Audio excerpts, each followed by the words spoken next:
Bismillahirrahmanirrahim. Assalamualaikum warahmatullahi wabarakatuh. Alhamdulillah, salatu wassalamu ala rasulillah, maba'du. Pemirsa Besar TV, apa kabar Anda di rumah? Mudah-mudahan Allah senantiasa memberkahi kita semua. Dan berbahagia sekali saya Aidin Alaik Bahtiar bisa hadir dalam program kajian malam pada edisi hari Kamis ya, hari Kamis tanggal 5 mohon maaf. Ya, tanggal 5 November 2020. Dan kali ini, di kajian malam kali ini spesial karena malam Jumat. Insya Allah kita akan sama-sama menyimak kajian tentang Ruqyah Syariah, di mana narasumber program sudah ada di studio Wesal TV di Jakarta. Baik, kita sapa beliau, Ustadz Husain Mubarak Hafizahullah Ta'ala. Assalamualaikum warahmatullahi wabarakatuh, Ustadz. Assalamualaikum warahmatullahi wabarakatuh. Dan tema kita kali ini tema yang menarik sekali, yakni prinsip Islam mengenai jin dan setan. Nah, Islam ini bagaimana sih memandang jin dan setan, atau apa sih yang dijelaskan oleh Islam tentang jin dan setan ini? Anda kami undang untuk turut berinteraksi bersama kami. Silakan sampaikan pertanyaan melalui SMS dan WhatsApp ke 0821 1724 7997 persis yang ada di layar kaca.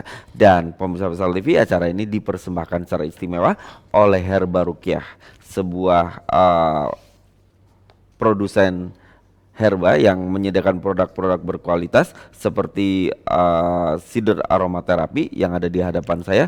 Ada juga madu super healing, ada juga teh daun bidara, dan beberapa produk yang lain. Baik, untuk informasi produk Herba Ruqyah Anda bisa menghubungi 0822 14 13 7655 dan 0831 4385 6351. Pemirsa Sal TV, selengkapnya kita akan sama-sama menyimak materi kita pada kesempatan kali ini, yakni prinsip Islam mengenai jin dan setan. Tafadhol Ustaz.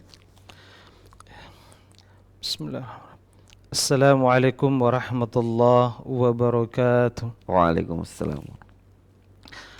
Alhamdulillah hamdan katsiran thayyiban mubarakan fi kama yuhibbu rabbuna wa yarda. Ashhadu an la ilaha illallah wahdahu la syarika lah wa ashhadu anna Muhammadan abduhu wa rasuluh. Allahumma salli wa sallim wa barik ala nabiyyina Muhammad wa ala alihi wa sahbihi wa sallam. Ikhwati fillah, a'azanallahu wa iyyakum. Alhamdulillah, kita bersyukur kepada Allah Jalla Jalaluh atas rahmat dan kasih sayangnya, sehingga pada malam yang penuh dengan keberkahan ini masih kita berjumpa kembali di acara live untuk membahas berkait dengan Ruqyah Syariah. Dan insya Allah pada malam hari ini, karena materi-materi awal, tentu sebelum kita lebih jauh mengenal Ruqyah Syariah, tentu kita sebagai ahlu sunnah, pemahaman ahlu sunnah wal jamaah, harus mengenal tentang dunia lain, yaitu mengenal tentang jin dan syaitan.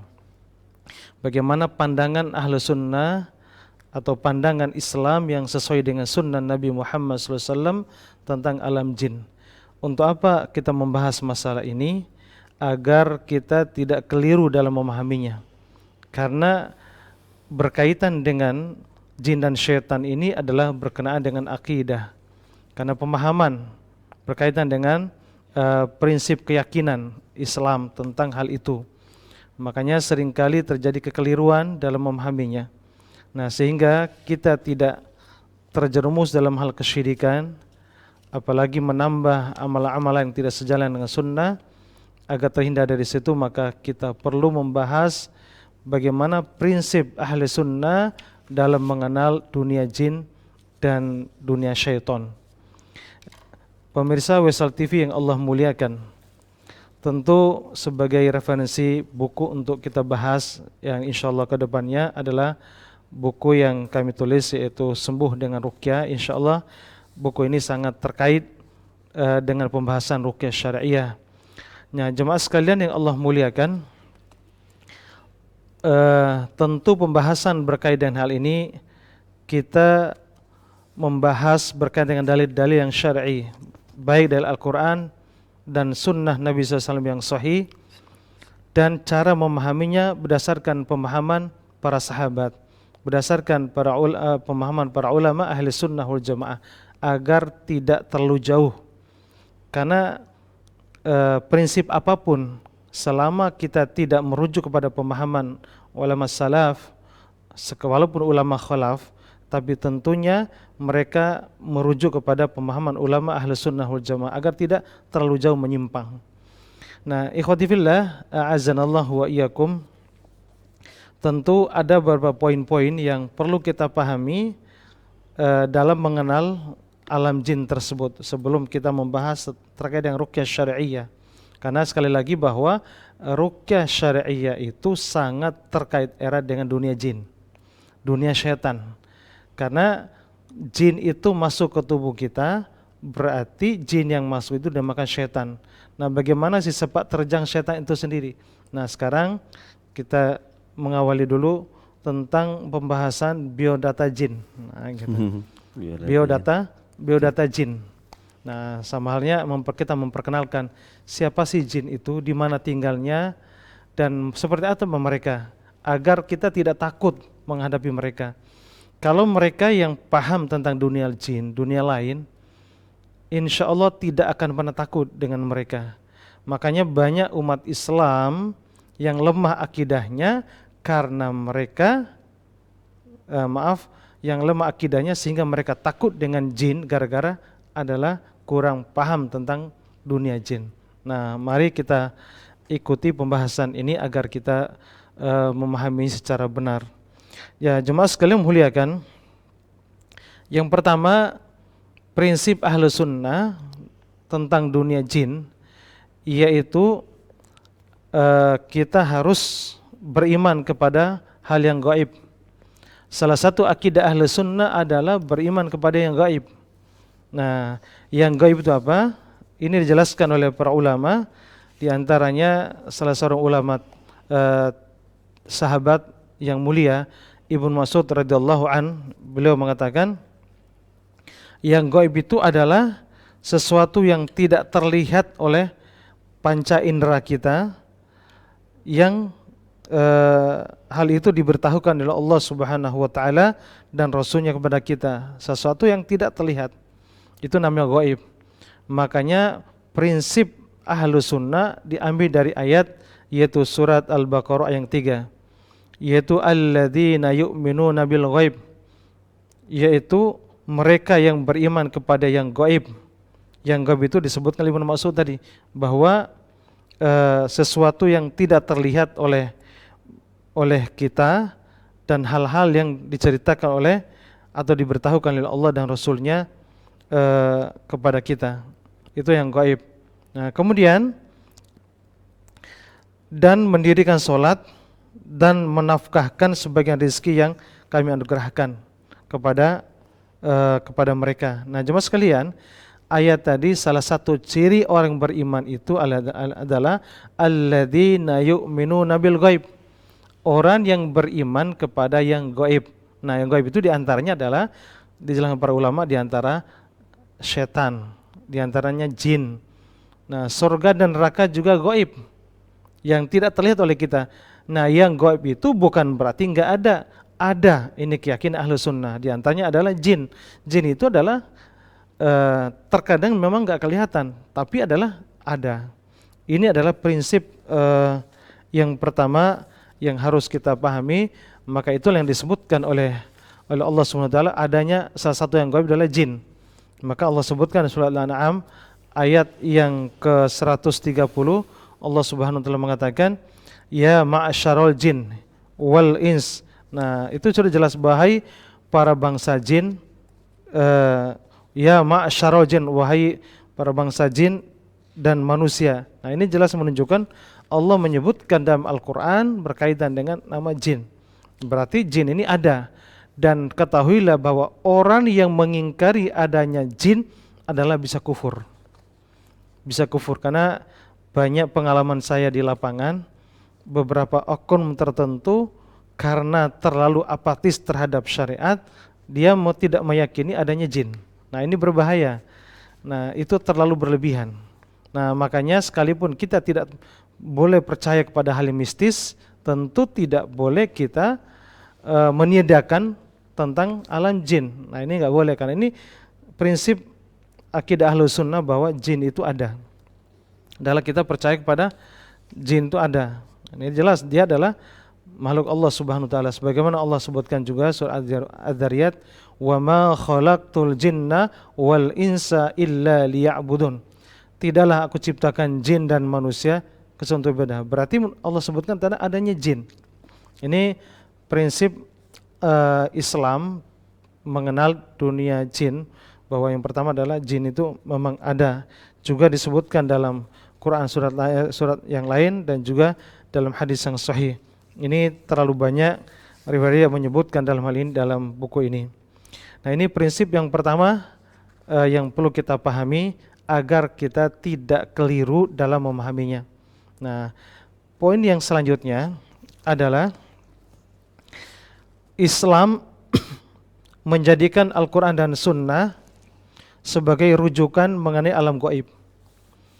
Nah, Islam ketika membicarakan urusan gaib, maka rujukan Al-Quran dan Sunnah yang sahih. Kalau yang gaib maksudnya hadis yang dhaif nggak bisa dijadikan rujukan akidah.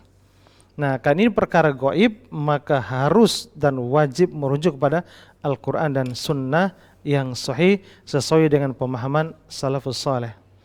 Nah, ikhwati fillah, a'azzallahu iyyakum. Makanya ketika kita berbicara masalah ini, maka tidak boleh kita mendahului Allah dan Rasulnya.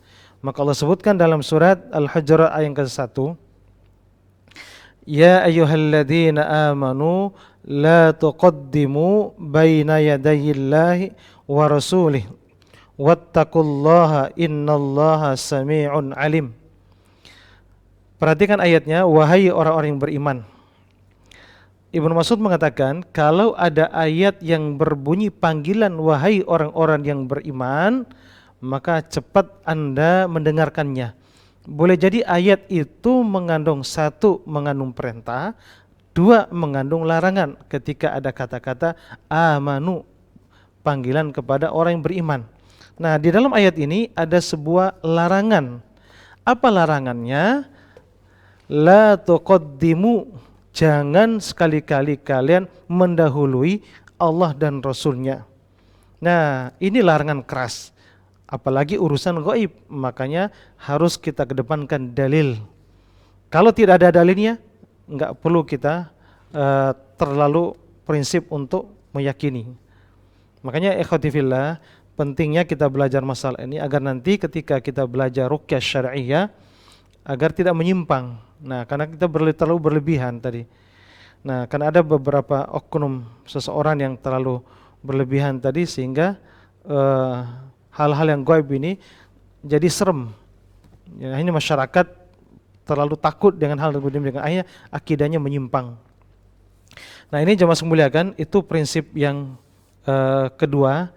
Ini secara singkat biar kita lebih memahaminya lebih cepat. Kemudian prinsip yang ketiga, keyakinan Ahlus Sunnah, yaitu bahwa Allah Subhanahu wa taala menciptakan jin dan manusia untuk satu tujuan, dalam rangka ta'abbud, dalam rangka beribadah kepada Allah, mendekatkan diri kepada Allah Subhanahu wa taala. Ini prinsip. Nah, perhatikan dalam surat Al-Dzariyat ayat yang ke-56, A'udzu billahi minasyaitonir rajim. Wa ma khalaqtul jinna wal insa illa liya'budun. Tidaklah aku ciptakan jin dan manusia kecuali beribadah kepada Allah Subhanahu wa taala. Nah, perhatikan pemirsa, tidaklah aku ciptakan jin dan manusia kecuali untuk ibadah. Berarti tugas utama jin dan manusia itu sama ibadah. Nah, pada dasarnya hakikatnya manusia dan jin sama dalam rangka ubudiyah kepada Allah. Nah, ada manusia yang ingkar kepada Allah dinamakan setan di kalangan manusia. Juga ada setan di kalangan jin yang ingkar kepada Allah Subhanahu wa taala dinamakan setan di kalangan jin. Nah, untuk apa kelanjutan bagian pembahasan ini? Insyaallah kita akan melanjutkan pembahasan setelah yang berikut ini. Wallahu taala alam. Baik, baru 2 prinsip Ustaz ya. Ya, Baru tiga prinsip. 3 ya, yang terakhir Ya, tadi. Insyaallah akan dilanjutkan tentunya setelah beberapa jeda iklan berikut ini. Jadi jangan kemana-mana, tetap bersama Herba Rukyah dengan acara Rukyah Syariah pada kesempatan kali ini.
Baik pemirsa Salib yang berbahagia, terima kasih Anda masih bersama dengan program Rukyah Syariah, dan program ini dipersembahkan oleh Herba Rukyah yang menyediakan banyak sekali produk-produk berkualitas yang bisa dijadikan sebagai wasilah atau sarana pelengkap rukyah kita ya, rukyah syariah.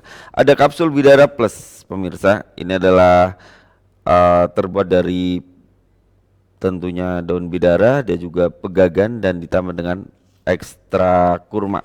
Juga ada madu super healing. Nah, ini madu super healing ini untuk pengobatan juga ya.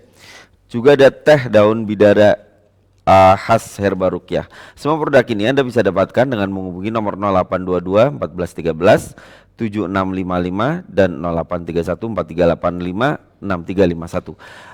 Pemirsa Pesal TV yang berbahagia, terima kasih atas SMS Anda karena beberapa di antara Anda atau pemirsa sudah mengirimkan pertanyaan, nanti akan kita bacakan insyaallah ta'ala ya pada sesi tanya jawab.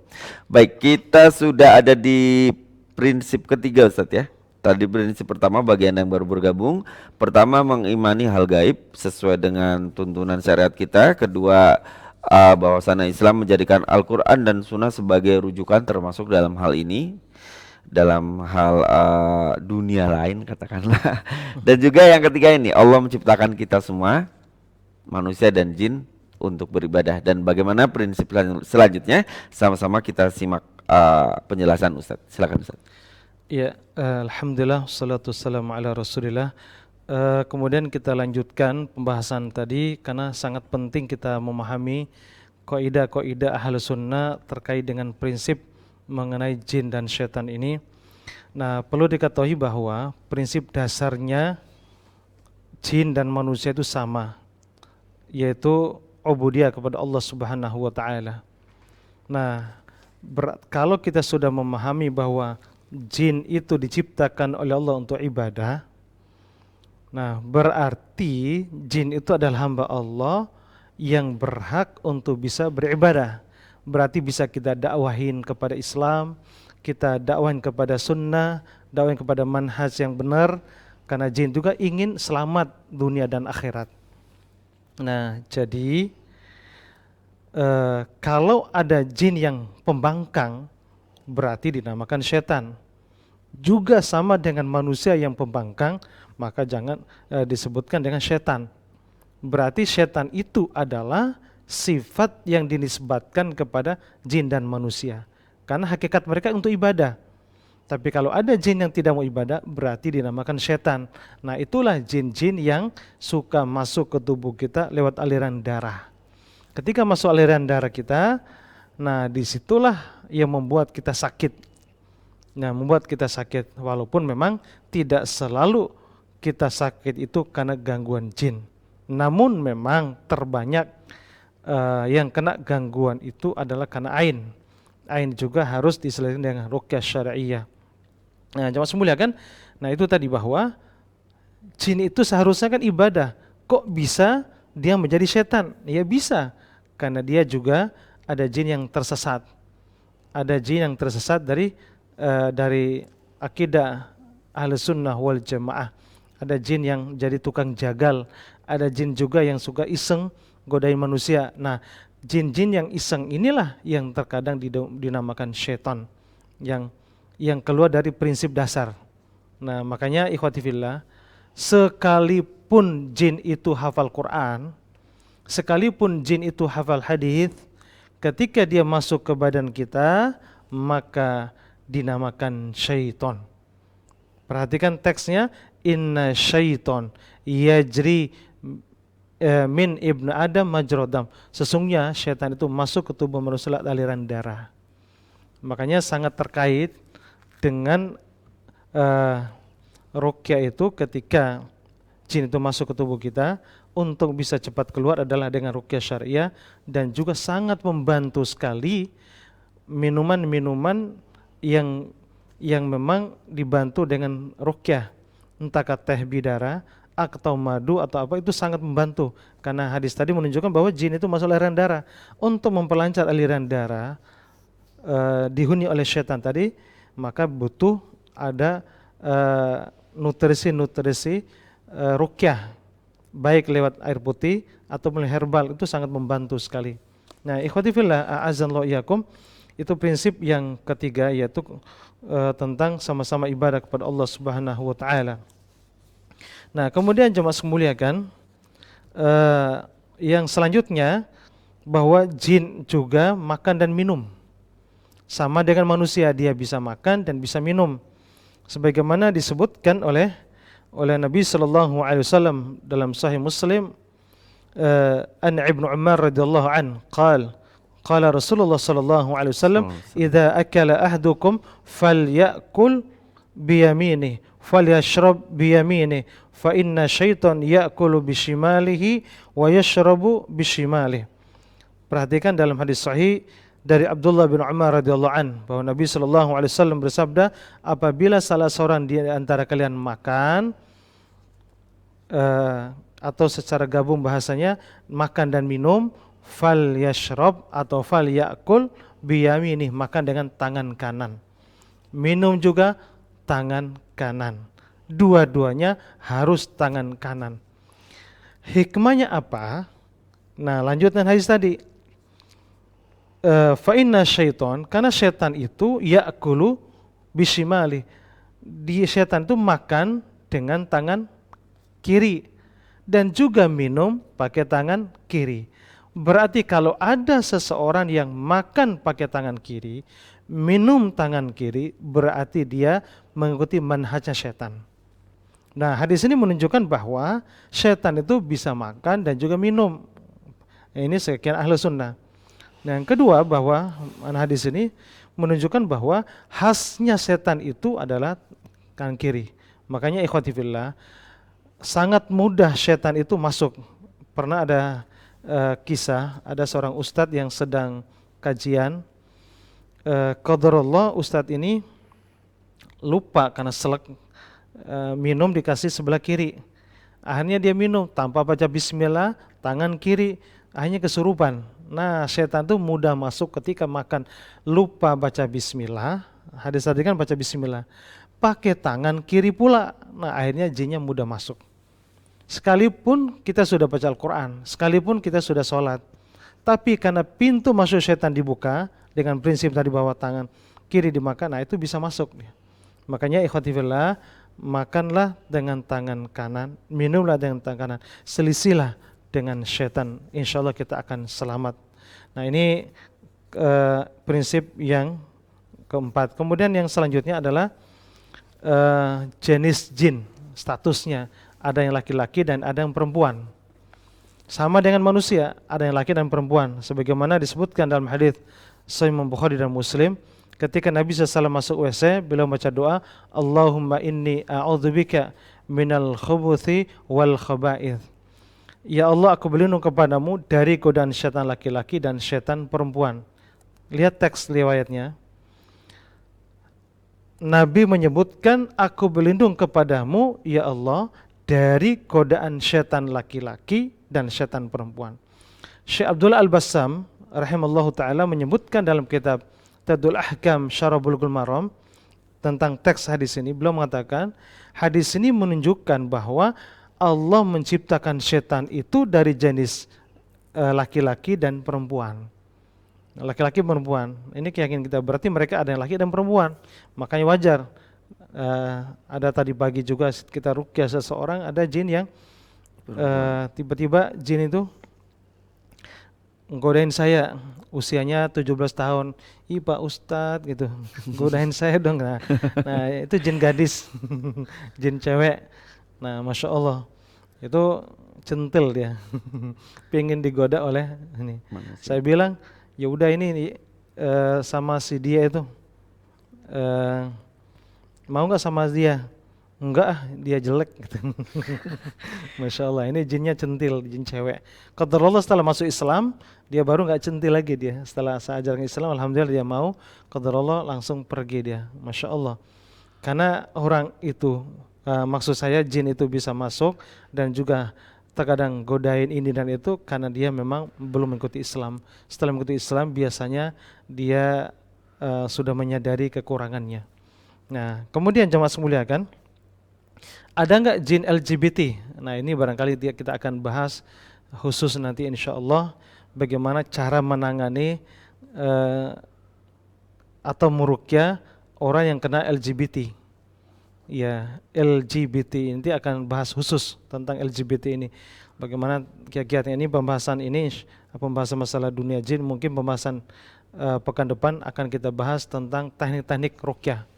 Nah, insya Allah masih banyak yang perlu kita bahas insya Allah. Nah, perhatikan tadi jin laki-laki dan perempuan, tidak dibahas ada jin bencong. Ternyata nyatanya di kalangan jin manusia sama, ada manusia yang LGBT dan jin juga ada yang LGBT.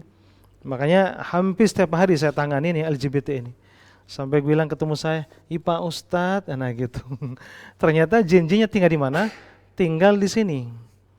Nah, tinggal di pelegangan tangan, di sikut, di leher, di leher, kemudian di pinggul, pinggang, kemudian di kebanyakan biasa di pinggul. Untuk apa? Kalau di leher itu biar suaranya berubah. Kalau laki-laki Pak, nah biasanya berubah Pak. Nah, terkadang jin ini mendorong muter urat di sini gitu. Kemudian tangan tadinya apaan? Nah, sekarang apaan sih?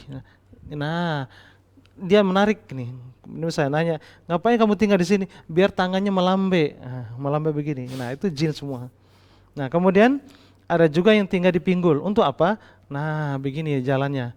Ustadz, saya yang goyangin pantatnya biar kayak cewek.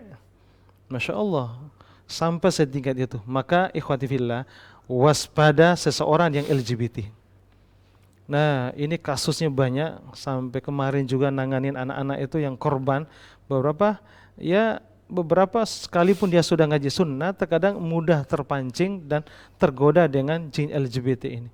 Makanya kalau ada seseorang yang jalan begini, ngomongnya begini, nah hindari, itu nular.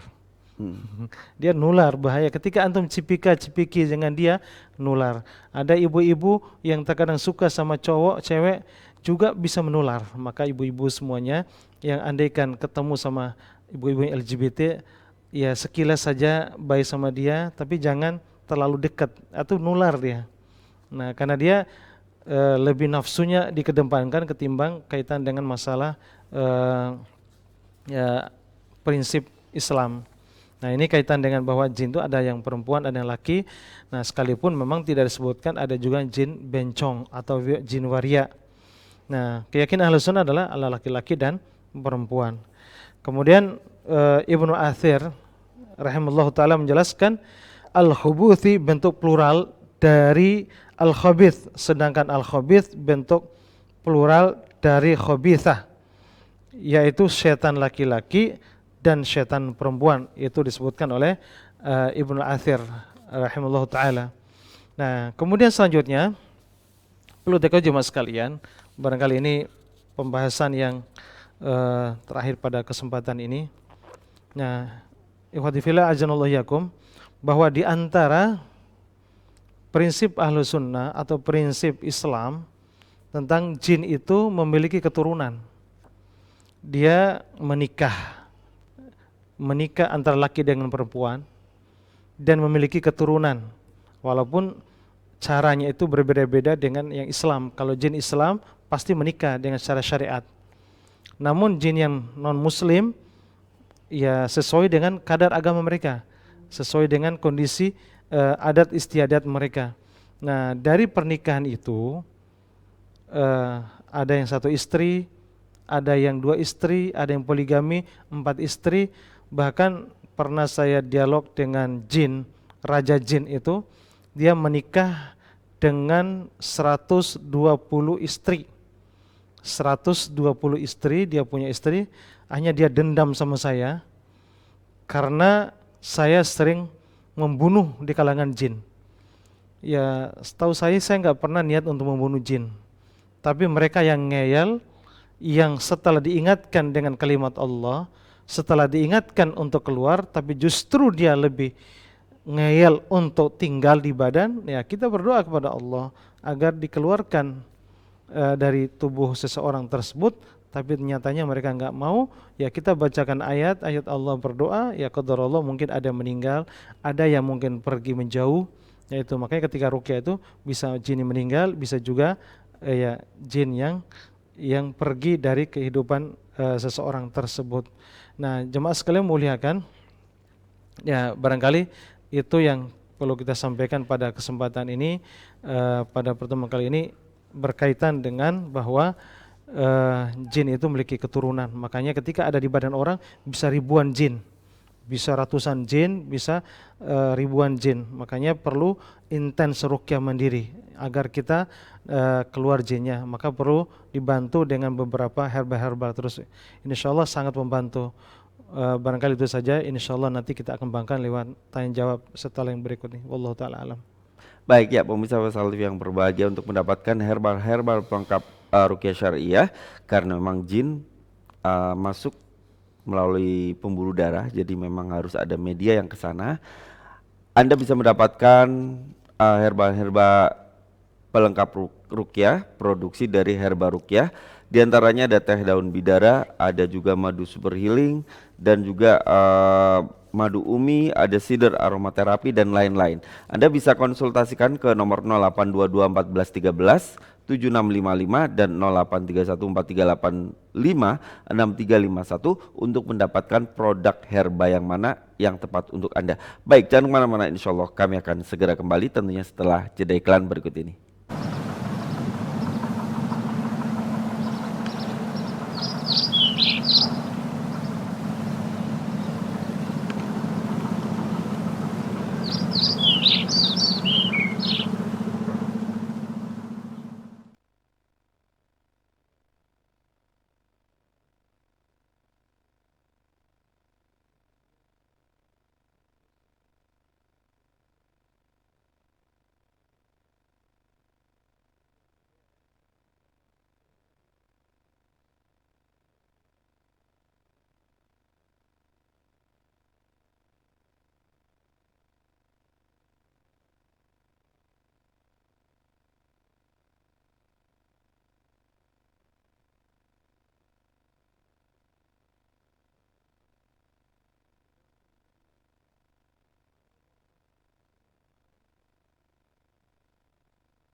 Ya pemirsa Pasal TV, terima kasih Anda masih bersama kami. Ini adalah sesi terakhir dari episode kali ini.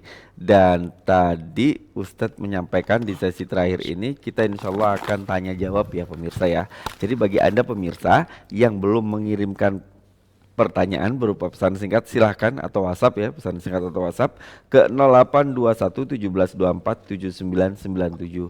Dan ada Mas Bagus di sini yang akan membantu Anda untuk menerima telepon Anda. Maksud saya silakan satu penanya boleh melalui telepon ke 0813 1897 1237 ya, ke nomor yang itu ya.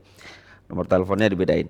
Ya, beberapa SMS sudah masuk. Saya ingatkan Anda pun tentunya harus segera menghubungi nomor info dan pemesanan produk Herba Ruqyah, karena tadi berkali-kali saya ingatkan juga Ustadz menyinggung bahwa Ruqyah ini harus dilengkapi, sebaiknya ya dilengkapi dengan media Ruqyah berupa herba. Ada yang terbuat berupa herbal, ada yang terbuat dari bidara, ada juga dari madu ya, karena madu sendiri adalah obat. Baik, sambil menunggu pertanyaan-pertanyaan dari Anda yang belum bertanya mungkin ya, saya bacakan. Nah ini dia, ini pertanyaan baru nyampe tapi pertanyaan bagus Ustadz. 0812 8327 sekian. Ustadz, bagaimana cara kita untuk membentengi diri kita dari serangan jin? Silakan Ustadz. Ya. Alhamdulillah, salatu wassalamu ala rasulillah. Terima kasih atas pertanyaannya. Bagaimana cara membentengi diri kita agar terhindar dari godaan jin, syaitan dari jin maksudnya. Ikhwati fillah, ada perbedaan antara membentengi dari sihir, membentengi dari ain. Tentu berbeda. Kalau gangguan jin itu sangat mudah. Antum melazimkan zikir pagi dan petang, insya Allah Allah lindungi. Melazimkan dengan qiraatul Quran, kemudian zikir mutlak, lagi jalan, lagi duduk, banyak istighfar, kemudian menjaga hati, jangan kesal, jangan marah. Insya Allah jin itu dengan sholat, ibadah, insya Allah akan terlindungi. Itu mudah kalau jin. Tapi kalau sihir, nah lebih ketat lagi. Kalau sihir itu lebih kenceng. Kalau jin itu dia masuk dikala saat kondisi bengong, dalam kondisi kesel, dalam kondisi lemah. Tapi kalau sihir itu terkadang sangat sangat kuat sekali dia, karena dipaksakan, karena dia jin-jin pilihan di kalangan tukang jagal itu untuk membunuh seseorang kalau niatnya tukang dukun dibunuh. Nah makanya kalau untuk sekedar menjaga jin mudah, jalankan semua sunnah Nabi SAW sehari keseharian, insya Allah akan selamat. Wallahu ta'ala alam ya. Baik, ya itu tadi ternyata pertanyaan dari Ibu Asmira ya. Berikutnya kita ke pertanyaan yang lain. Baik, Ustadz, apa benar anak kecil bisa melihat jin? Soalnya anak teman saya suka nangis sambil nunjuk. Kata orang tuanya bisa lihat jin, punya indera keenam. Oh, dari Ibu Dian ya di Kuningan. Terima kasih Ibu Dian. Silakan. Baik, terima kasih atas pertanyaannya. Bahwa ada beberapa anak-anak yang seolah-olah punya kelebihan bagi setiap maksud saya pemahaman sebagian orang. Tapi ketahuilah sebenarnya itu bukan kelebihan. Itu jin masuk ke tubuh seseorang di antara anak-anak itu sehingga dia bisa melihat jin itu. Tidak semua anak-anak dan tidak semua orang. Nah, ada orang tertentu yang bisa melihat. Siapakah mereka?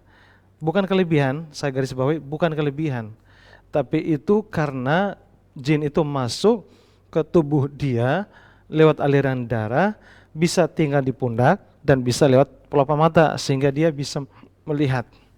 Nah, terus jin siapa yang masuk Ustadz? Nah, secara pembahasan tentang hal ini memang pembahasan Nabi SAW, makanya pentingnya ketika setelah anak lahir apa yang dibaca? U'iduka. Kalau perempuan u'iduki, atau kedua orang u'idukuma bikalimatillahi tamah wa min kulli syaiton wahama. Perhatikan, dengan ucapan kalimat tadi bermohon kepada Allah agar anak itu terlindung dari setan. Nah, ini menunjukkan bahwa anak kecil, bahkan janin, ya bahkan yang lebih ini lagi, sperma itu sudah mulai diganggu oleh setan. Makanya butuh baca bismillah.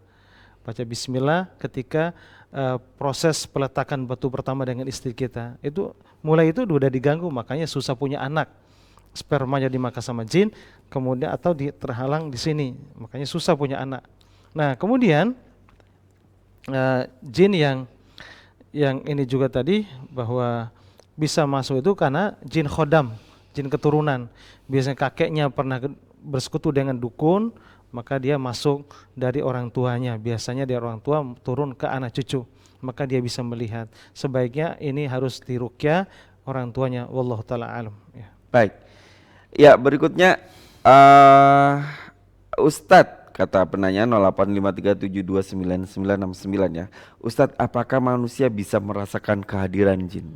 Ini jin kan nggak kelihatan Ustadz ya.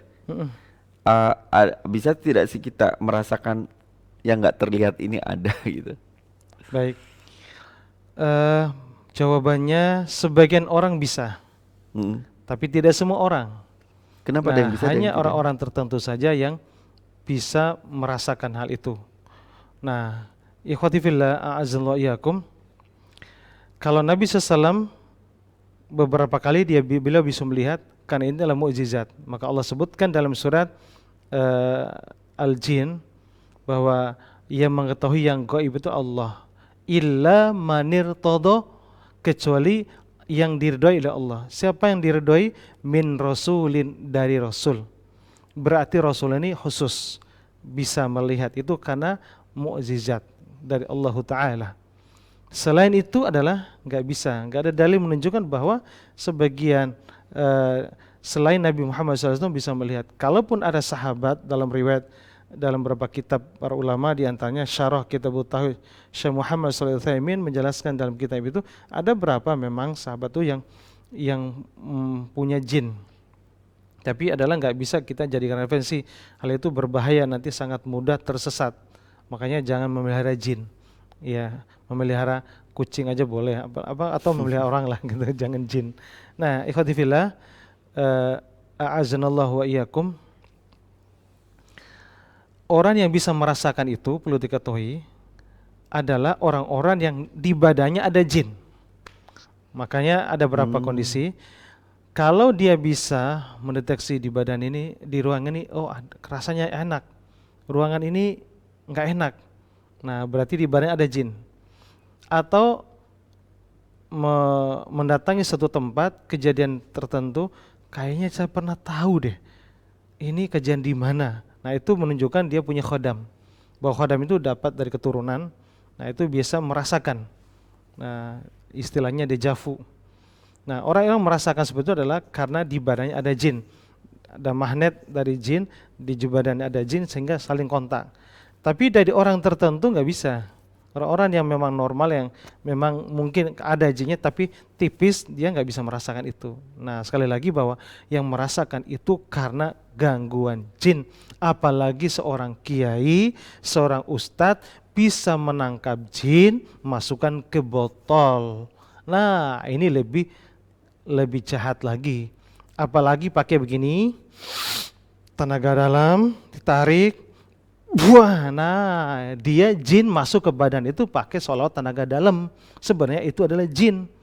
Nah, dia memberantas dukun dengan cara tenaga dalam. Tenaga dalam dari mana? Itu adalah setan. Nah, itu juga setan. Walaupun ada beberapa ya si fulana yang memberantas jin dengan tenaga dalam, itu sebenarnya bantuan jin juga. Tanpa disadari itu adalah permainan jin. Nah, itu hindari hal itu. Itu kita akan dipermainkan oleh setan dalam hal itu. Wallahu taala alam. Ya. Baik. Ya, bagi penelepon mohon menelepon di line telepon yang satunya ya, ada di layar kaca. Kita ke penanya berikutnya, ada hamba Allah di Sukabumi. Ustadz, ain itu apa kemudian? Baik, ada penelepon yang masuk? Kita sapa, tidak apa-apa. Halo, assalamualaikum.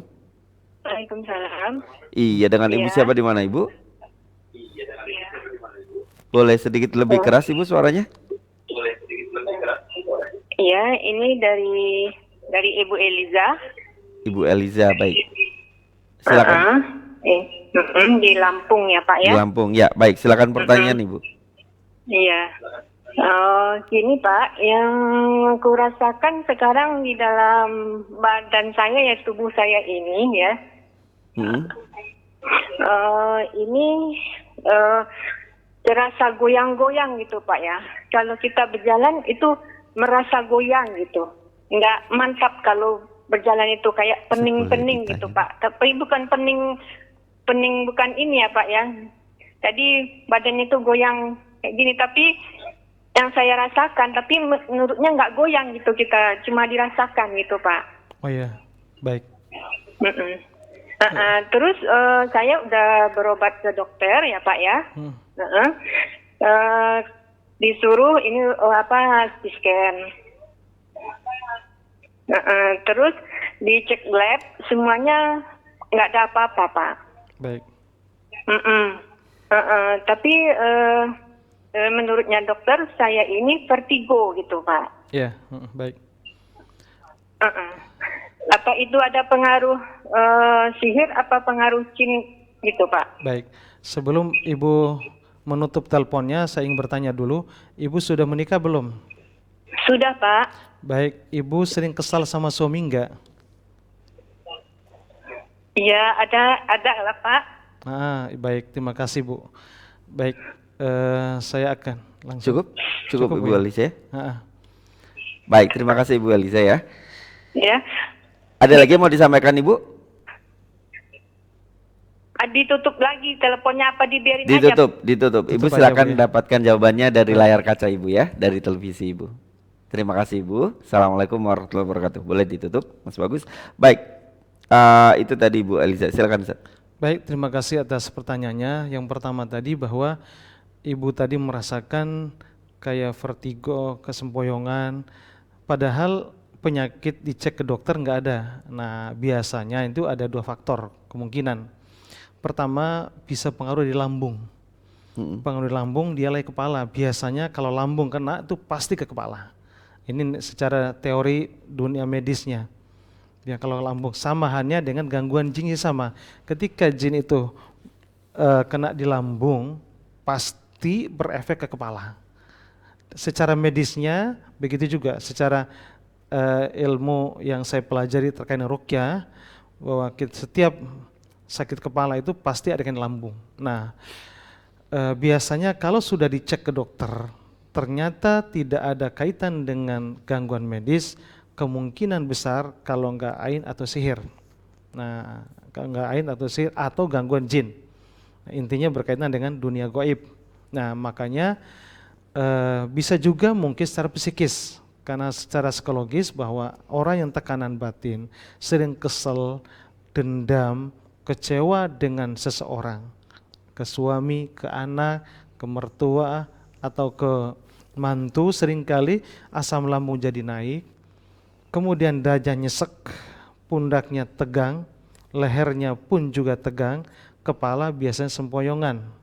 Nah, itu biasanya efek daripada asam lambung naik akibat daripada psikis.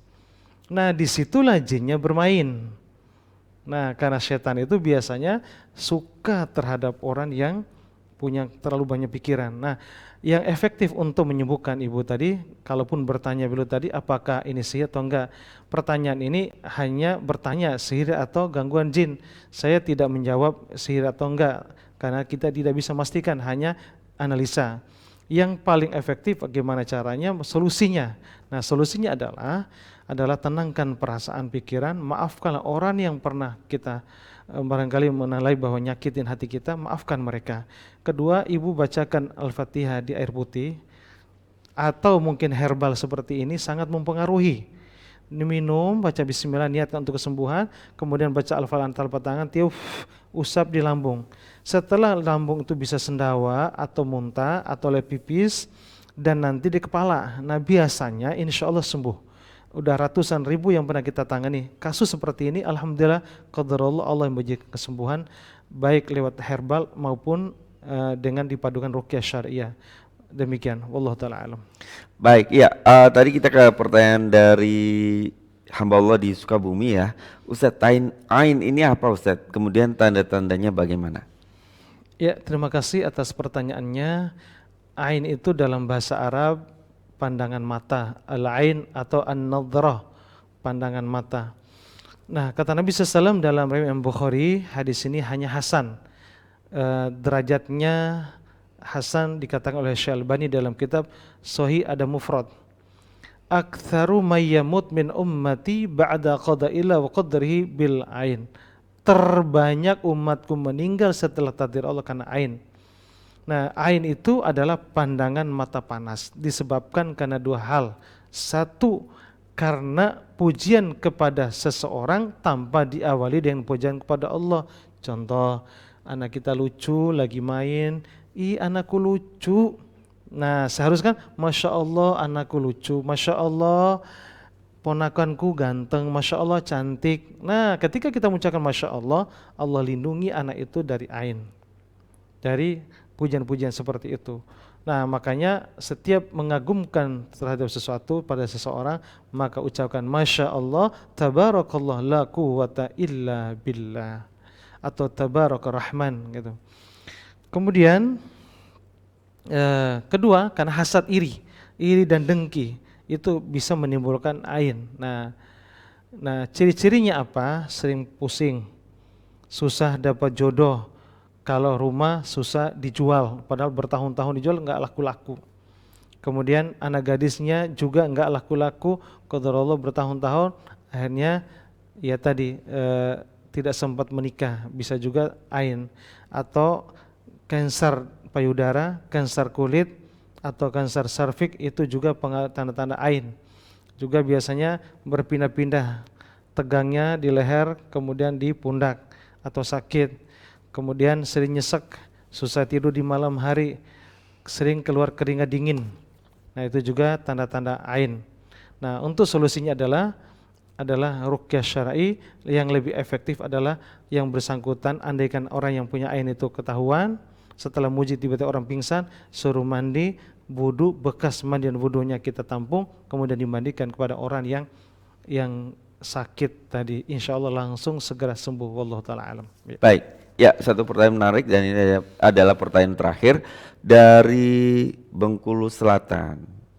Assalamualaikum warahmatullahi wabarakatuh, Pak Ustadz. Anak saya berdasarkan tinjauan medis didiagnosa sakit jiwa ini, atau kita bilang bipolar, Ustadz, atau gangguan mood. Secara medis obatnya hanya sebagai penenang. Secara medis diberikan obat penenang. Pertanyaannya Ustaz, apakah ditinjau dari ilmu ruqyah ada gangguan jin penyakit seperti ini dan bagaimana solusinya? Ada Ibu Misna ya, Ibu Misna di Bengkulu Selatan. Ya, silakan. Terima kasih atas pertanyaannya. Alhamdulillah berkaitan dengan ini, anak yang Ibu tanyakan ini adalah memang berkaitan dengan, bukan saya menerawang ya, ini kasus per kasus yang kita tangani secara empiris, secara pengalaman sehari-hari yang saya tangani qadarullah yang seperti ini. Ini ada kaitan dengan kalau psikisnya terganggu. Saya jelaskan sekilas terkait dengan masalah secara psikologis anak itu. Ketika anak dilahirkan dari orang tua yang penuh kasih sayang, bapaknya menyayangi anak, ibunya sangat sayang pada anak, tidak dibentak, tidak diteriakin, tidak dipukul dengan kekerasan mental ataupun fisik, maka anak seperti ini tumbuh berkembang dengan anak yang percaya diri. Lahirlah anak yang berkembang dengan penuh kasih sayang dan bisa dia punya suami penyayang, punya istri juga penyayang, dan lahirkan keturunan-keturunan yang penyayang. Ini lahirlah orang-orang yang Masya Allah. Yang kedua, ada keluarga diktator, keras, salah anak dibentak, dipukul, seolah anak tidak pernah benar di mata mereka. Jadi anak tumbuh berkembang dengan kekerasan mental. Kemudian di sekolahnya pun dibully sama keluarga mereka, teman-temannya. Terkadang hidup dia kasihan, hanya dia tertekan batinnya. juga kurang mendapatkan kasih sayang. Sudah dikerasi sama orang tuanya, tidak mendapatkan kasih sayang dari orang tuanya. Ketika salah dibentak, sehingga tumbuh anak tersebut kurang percaya diri. Akhirnya apa? Dia suka murung. Dan di sekolah pun tidak percaya diri. Ketika ekskulnya ya selalu negative thinking, nanti takut salah, hanya tumbuh terus berkembang, akhirnya dia suka was-was. Nah, nanti anak ini karena ditekan batinnya seperti itu, maka lahirlah anak yang seperti ini, anak yang bisa paranoid, atau anak yang seperti ini bisa menimbulkan anak ini yang Bipolar. maksud saya bipolar dan juga dikenal dengan berkepribadian ganda. Tiba-tiba baik, seketika tersinggung hatinya langsung berontak. Anak ini nggak bisa dimarahin, makanya kalau dimarahin dia semakin jadi dia. Terkadang bisa nyayat dirinya, bisa gigit dirinya, bahkan berujung untuk bunuh diri sangat mungkin. Makanya cara pola yang seperti ini adalah kalau di dunia kedokteran hanya memberikan obat penenang, tidak menyembuhkan, hanya penenang. Maka insya Allah bisa nggak semua ini? Bisa. Nah, tapi pembahasannya agak panjang. Insya Allah nanti akan kita bahas khusus berkaitan dengan bahwa pengaruh psikologis anak dari pengaruh orang tua dan guru. Nanti ini pembahasan, insya Allah rencana akan kita menulis buku khusus masalah ini. Karena ini pengalaman saya udah ya ratusan ribu kasus seperti ini, alhamdulillah Allah memberikan kesembuhan insya Allah. Baik. Barangkali itu saja yang Ya, perlu saya sampaikan. Ya. Bipolar ini penyakit ataukah maksudnya penyakit psikologi saja ataukah ini ada peran jin maksudnya? Baik, saya tadi lupa menjelaskan, ini memang ada kaitan dengan memang adalah psikologis yang terganggu mental. Nah, dari situlah karena kesel, dendam, kecewa yang berat. Nah, karena lahir anak ini kurang mendapat kasih sayang, jadi jinnya bermain di situ. Jinnya masuk karena kondisi hati yang kotor. Karena dia jadi dendam otomatis. Dia dendam sama orang tuanya, dendam sama saudaranya, sehingga dia teriak bahwa seolah-olah aku hidup sendiri. Tanpa mendapatkan kasih sayang dari ayahku. Aku tidak mendapatkan keteladanan seorang ayah, tidak mendapatkan keteladanan seorang ibu. Seolah-olah hati kecilnya mau keluar. Disitulah setan bermain. Itu sebenarnya ada dua pola yang kita lakukan untuk penyembuhan anak seperti ini. Harus pertama kaitan dengan terapi jiwa dengan beberapa nasihat. Kedua, kemudian di sekitarnya juga diterapi juga orang tuanya. Kedua-duanya baru bisa sembuh anak ini. Insya Allah nanti bisa sembuh, baru diruqyah. Nah, setelah hatinya tenang, otomatis jinnya mudah keluar. Nah, intinya adalah pertanyaan tadi bahwa ada pengaruh jin enggak? Iya, sangat ada kaitan dengan pengaruh jin. Insya Allah akan sembuh.